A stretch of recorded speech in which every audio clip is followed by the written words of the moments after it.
ಈಗ ಒಂದಷ್ಟು ಜನ ಅಂತೂ ರೆಡಿ ಆಗಿರ್ತಾರೆ, ಮತ್ತೆ ಲಾಬಿ ಶುರು ಮಾಡ್ತಾರೆ. ಬಿ ನಾಗೇಂದ್ರ ಅವ್ರಿಗಂತೂ ಹೇಳಿದ್ದಾರೆ ಸಿಎಂ ಸಿದ್ದರಾಮಯ್ಯ ಅವರು, ಮತ್ತೆ ನಾವು ಮಂತ್ರಿ ಮಾಡ್ತೀವಿ ಅಂತೇಳಿ. ಅದಾಗುತ್ತಾ? ಅವರು ಕೂಡ ಆಕಾಂಕ್ಷಿ ಪಟ್ಟಿಯಲ್ಲಿದ್ದಾರೆ, ನೋಡಬೇಕು. ಇನ್ನು ಶಿವಲಿಂಗೇಗೌಡರು ಅರಸೀಕೆರೆ ವಿಧಾನಸಭಾ ಕ್ಷೇತ್ರದ ಶಾಸಕರಾಗಿದ್ದಾರೆ, ಅವ್ರಿಗೂ ಕೂಡ ಮಂತ್ರಿಗಿರಿಗೆ ಸಿಗುವಂತ ಚಾನ್ಸ್ ಇದೆ, ಅವರು ಕೂಡ ಕ್ಯೂನಲ್ಲಿದ್ದಾರೆ. ಇನ್ನು ಆಳಂದ ವಿಧಾನಸಭಾ ಕ್ಷೇತ್ರದ ಬಿಆರ್ ಪಾಟೀಲ್ ಅವರು ಕೂಡ ಕ್ಯೂನಲ್ಲಿದ್ದಾರೆ. ಲಕ್ಷ್ಮಣ್ ಸವದಿ ಅವರು ಅಥಣಿ ವಿಧಾನಸಭಾ ಕ್ಷೇತ್ರದವರು, ಬಿಜೆಪಿಯಿಂದ ಬಂದಂತವರು, ಅವ್ರಿಗೂ ಕೂಡ ಸಿಗುವಂತ ಚಾನ್ಸಸ್ ಇದೆ.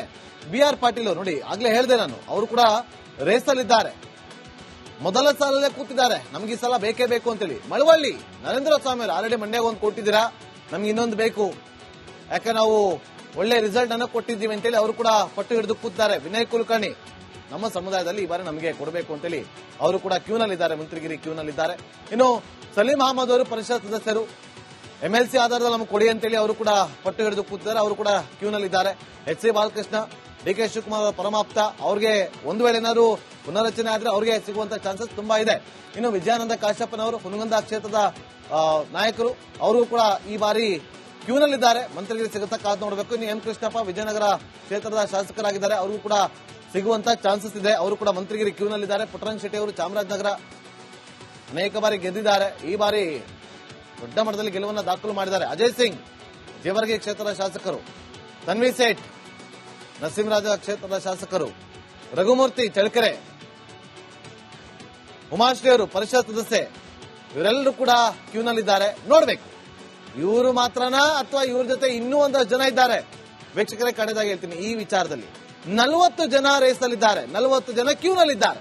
ಆ 40 ಜನರಲ್ಲಿ ಯಾರಿಗೆಲ್ಲ ಸಿಗುತ್ತೆ ಅನ್ನೋದು ತೀವ್ರ ಕುತೂಹಲ ಇದೆ. ಅದೆಲ್ಲವೂ ಕೂಡ ಡೆಲ್ಲಿ ಮಟ್ಟದಲ್ಲಿ ತೀರ್ಮಾನ ಆಗುತ್ತಾ, ಅಥವಾ ಇಬ್ಬರು ನಾಯಕರು ಸಿದ್ದರಾಮಯ್ಯ ಅವರೊಂದು ಪಟ್ಟಿ, ಡಿಕೆ ಶಿವಕುಮಾರ್ ಒಂದು ಪಟ್ಟಿ ತಗೊಂಡು ಹೋಗ್ತಾರ, ಆ ಪಟ್ಟಿಯಲ್ಲಿ ಯಾರಿಗೆ ಮನ್ನಣೆ ಸಿಗುತ್ತೆ ಮುಂದಿನ ದಿನದಲ್ಲಿ ಗೊತ್ತಾಗುತ್ತೆ.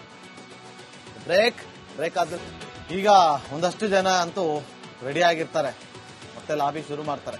ಬಿ ನಾಗೇಂದ್ರ ಅವ್ರಿಗಂತೂ ಹೇಳಿದ್ದಾರೆ ಸಿಎಂ ಸಿದ್ದರಾಮಯ್ಯ ಅವರು, ಮತ್ತೆ ನಾವು ಮಂತ್ರಿ ಮಾಡ್ತೀವಿ ಅಂತೇಳಿ. ಅದಾಗುತ್ತಾ? ಅವರು ಕೂಡ ಆಕಾಂಕ್ಷಿ ಪಟ್ಟಿಯಲ್ಲಿದ್ದಾರೆ, ನೋಡಬೇಕು. ಇನ್ನು ಶಿವಲಿಂಗೇಗೌಡರು ಅರಸೀಕೆರೆ ವಿಧಾನಸಭಾ ಕ್ಷೇತ್ರದ ಶಾಸಕರಾಗಿದ್ದಾರೆ, ಅವ್ರಿಗೂ ಕೂಡ ಮಂತ್ರಿಗಿರಿಗೆ ಸಿಗುವಂತ ಚಾನ್ಸ್ ಇದೆ, ಅವರು ಕೂಡ ಕ್ಯೂನಲ್ಲಿದ್ದಾರೆ. ಇನ್ನು ಆಳಂದ ವಿಧಾನಸಭಾ ಕ್ಷೇತ್ರದ ಬಿಆರ್ ಪಾಟೀಲ್ ಅವರು ಕೂಡ ಕ್ಯೂನಲ್ಲಿದ್ದಾರೆ. ಲಕ್ಷ್ಮಣ್ ಸವದಿ ಅವರು ಅಥಣಿ ವಿಧಾನಸಭಾ ಕ್ಷೇತ್ರದವರು, ಬಿಜೆಪಿಯಿಂದ ಬಂದಂತವರು, ಅವ್ರಿಗೂ ಕೂಡ ಸಿಗುವಂತ ಚಾನ್ಸಸ್ ಇದೆ. ಬಿಆರ್ ಪಾಟೀಲ್ ಅವರು ನೋಡಿ, ಆಗ್ಲೇ ಹೇಳಿದೆ ನಾನು, ಅವರು ಕೂಡ ರೇಸಲ್ಲಿದ್ದಾರೆ, ಮೊದಲ ಸಾಲಲ್ಲೇ ಕೂತಿದ್ದಾರೆ, ನಮ್ಗೆ ಈ ಸಲ ಬೇಕೇ ಬೇಕು ಅಂತೇಳಿ. ಮಳವಳ್ಳಿ ನರೇಂದ್ರ ಸ್ವಾಮಿ ಅವರು ಆಲ್ರೆಡಿ ಮಂಡ್ಯಾಗ ಒಂದು ಕೊಟ್ಟಿದ್ದೀರಾ, ನಮ್ಗೆ ಇನ್ನೊಂದು ಬೇಕು, ಯಾಕೆ ನಾವು ಒಳ್ಳೆ ರಿಸಲ್ಟ್ ಅನ್ನು ಕೊಟ್ಟಿದ್ದೀವಿ ಅಂತೇಳಿ ಅವರು ಕೂಡ ಪಟ್ಟು ಹಿಡಿದು ಕೂತಿದ್ದಾರೆ. ವಿನಯ್ ಕುಲಕರ್ಣಿ ನಮ್ಮ ಸಮುದಾಯದಲ್ಲಿ ಈ ಬಾರಿ ನಮಗೆ ಕೊಡಬೇಕು ಅಂತೇಳಿ ಅವರು ಕೂಡ ಕ್ಯೂನಲ್ಲಿದ್ದಾರೆ, ಮಂತ್ರಿಗಿರಿ ಕ್ಯೂನಲ್ಲಿದ್ದಾರೆ. ಇನ್ನು ಸಲೀಂ ಅಹಮದ್ ಅವರು ಪರಿಷತ್ ಸದಸ್ಯರು, ಎಂಎಲ್ಸಿ ಆಧಾರದಲ್ಲಿ ನಮಗೆ ಕೊಡಿ ಅಂತೇಳಿ ಅವರು ಕೂಡ ಪಟ್ಟು ಹಿಡಿದು ಕೂತಿದ್ದಾರೆ, ಅವರು ಕೂಡ ಕ್ಯೂನಲ್ಲಿದ್ದಾರೆ. ಎಚ್ ಸಿ ಬಾಲಕೃಷ್ಣ, ಡಿಕೆ ಶಿವಕುಮಾರ್ ಅವರ ಪರಮಾಪ್ತ, ಅವ್ರಿಗೆ ಒಂದು ವೇಳೆ ಏನಾದ್ರು ಪುನರಚನೆ ಆದ್ರೆ ಅವ್ರಿಗೆ ಸಿಗುವಂತ ಚಾನ್ಸಸ್ ತುಂಬಾ ಇದೆ.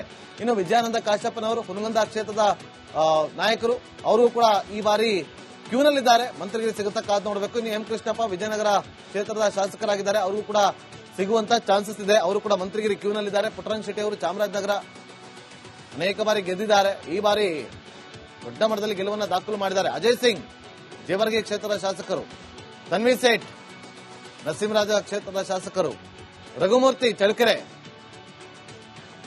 ಉಮಾಶ್ರೀ ಅವರು ಪರಿಷತ್ ಸದಸ್ಯೆ, ಇವರೆಲ್ಲರೂ ಕೂಡ ಕ್ಯೂನಲ್ಲಿದ್ದಾರೆ. ನೋಡ್ಬೇಕು ಇವರು ಮಾತ್ರನಾ ಅಥವಾ ಇವ್ರ ಜೊತೆ ಇನ್ನೂ ಒಂದಷ್ಟು ಜನ ಇದ್ದಾರೆ.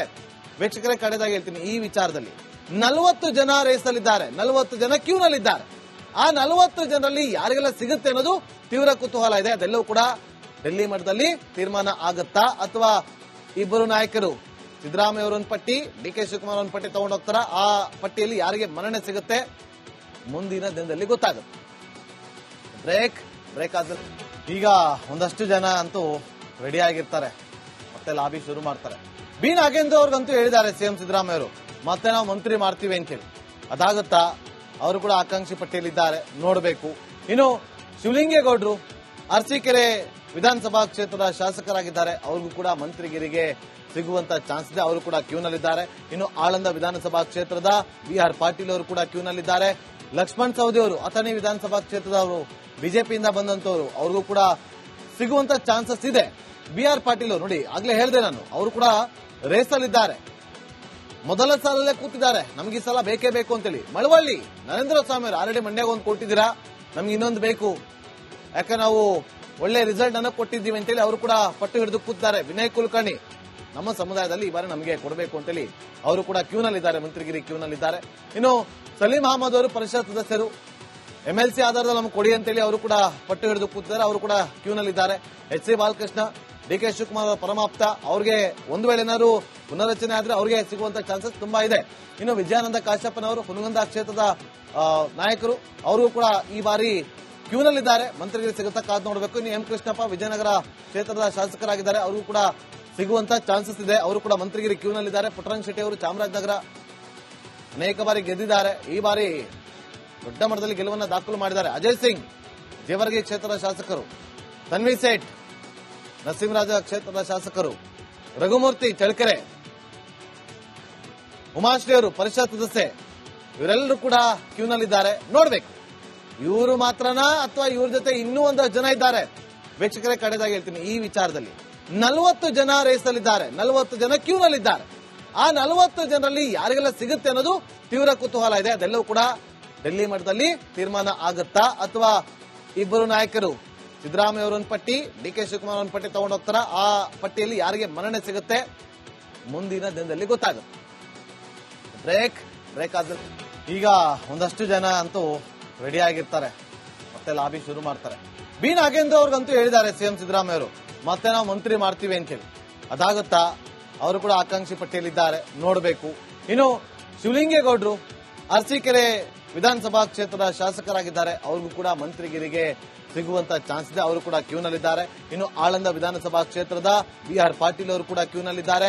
ಲಕ್ಷ್ಮಣ್ ಸವದಿ ಅವರು ಅಥಣಿ ವಿಧಾನಸಭಾ ಕ್ಷೇತ್ರದವರು, ಬಿಜೆಪಿಯಿಂದ ಬಂದಂತವರು, ಅವ್ರಿಗೂ ಕೂಡ ಸಿಗುವಂತ ಚಾನ್ಸಸ್ ಇದೆ. BR ಪಾಟೀಲ್ ಅವರು ನೋಡಿ, ಆಗ್ಲೇ ಹೇಳಿದೆ ನಾನು, ಅವರು ಕೂಡ ರೇಸಲ್ಲಿದ್ದಾರೆ.